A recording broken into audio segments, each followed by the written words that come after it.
So, steps by step muna kita. Sa mga gustong mag-grind ng mga mining app using Mises browser or Mises browser. So, kailangan mag-download muna kayong ganito sa app. So, punta kayo dito sa Play Store, tapos search nyo lang Mises. So, itong ginagamit para sa mga DePIN, yung DePIN na ano ngayon, yung mga mining. So, ayan o, Mises browser. Itong Mises browser kasi, meron siyang extension. Ano bang ibig sabihin ng extension? Ganito. Sa Google kasi, pag sa cellphone, walang ganito. Yung Google Chrome. Ito o, extension yan. Sa computer, may mga extension. So, pag click mo yan, may makikita ka ito, mga extensions nakalagay. Okay, so kailangan nyo ng ganito. Pag gusto nyo sumali sa mga airdrop kasi, kung wala kayong mga computer, laptop, ganyan, so ano na lang kayo, mga Mises browser or kaya Kiwi browser. So now, ang gagawin nyo, from here, di ba may binigay akong link ng Grass extension dati? I-copyahin nyo yon, tapos for example, nakagawa kayo ng Mises. So, actually, hindi ganito ang lalabas pag sa simula.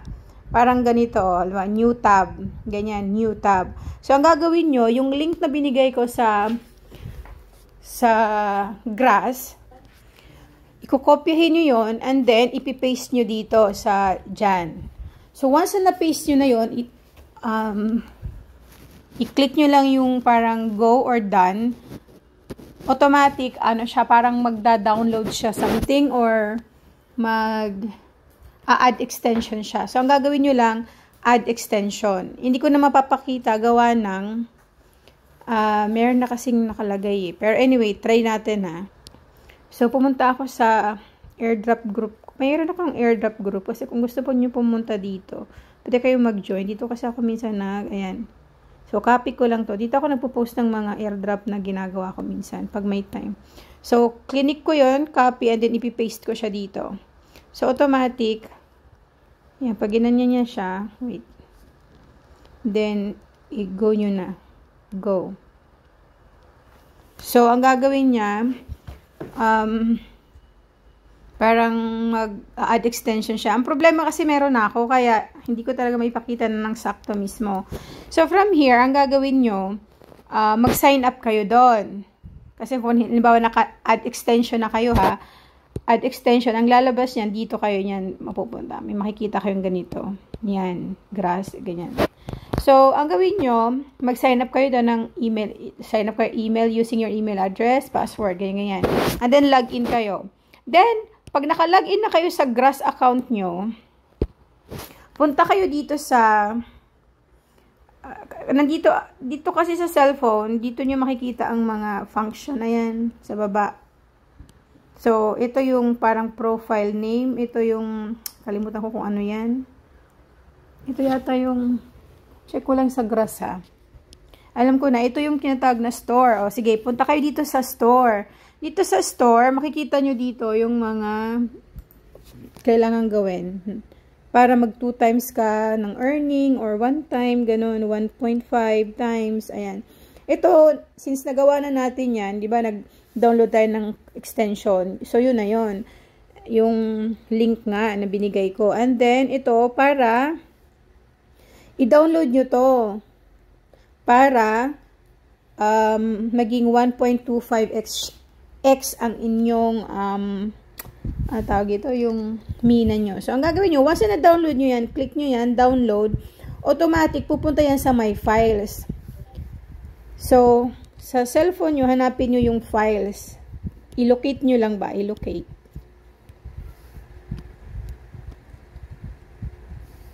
Ayan. So, from here, punta kayo dito sa downloads. Sure, nandyan yan eh. Yan. So, since ako marami na, ito yung na-download ko dati. Ito ba yun? Ito yung na-download ko, Grass. Pag inopen mo yan, ayan, dalawa ang nakalagay dyan. So, merong CRX at XC.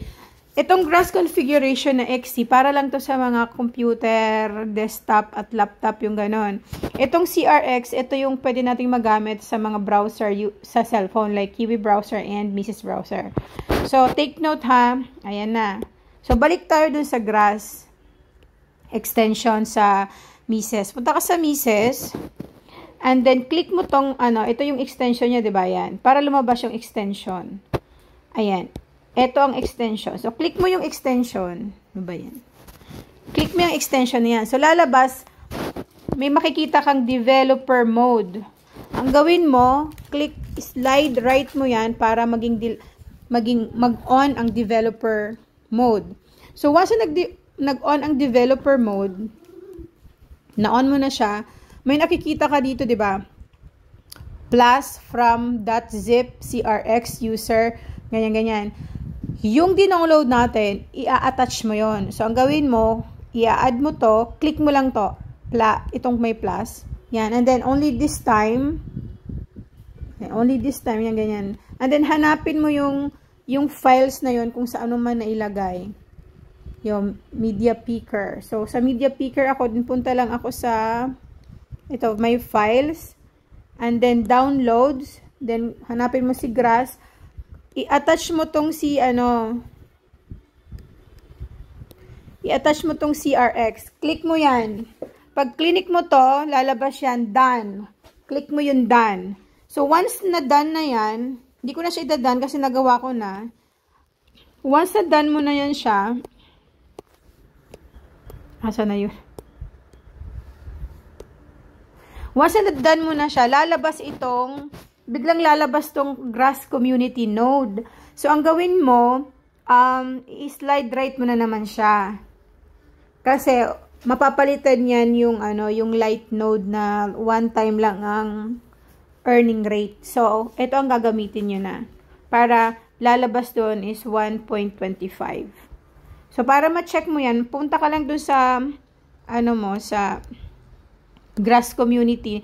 Ang nakalagay dyan, grass community na hindi na grass light dito. Yan. So, ganun lang. So, I hope na nagets nyo. So, madali lang naman siya. Sayang kasi ng earnings. Ako, naging 2 times ako gawa ng naka-connect kasi to sa desktop. Kaya, ganyan ang ko. Okay, so, and make sure na maka 10 days, parang 100, 100 uptime tayo na nagraran dapat nito. Meaning, 100 hours, ilang oras ba yan? O ilang days ba yan? Make sure na dire-diretso tayo, or kahit na hindi dire-diretso, kung makalimutan man, pero continuous ba? Para, at least, tayo, eligible. Kasi, sabihin natin, nag-start lang tayo 2 days, 3 days, din ayaw mo na, may namina ka nga kahit konti. Kaso lang, pagdating na ng eligibility, wala kang makukuha. Sayang din naman kahit sana 200, 300, diba? Pero, how much more kung makaabot mo lang tayo ng 5,000 or 10,000? So, yun, ganun lang.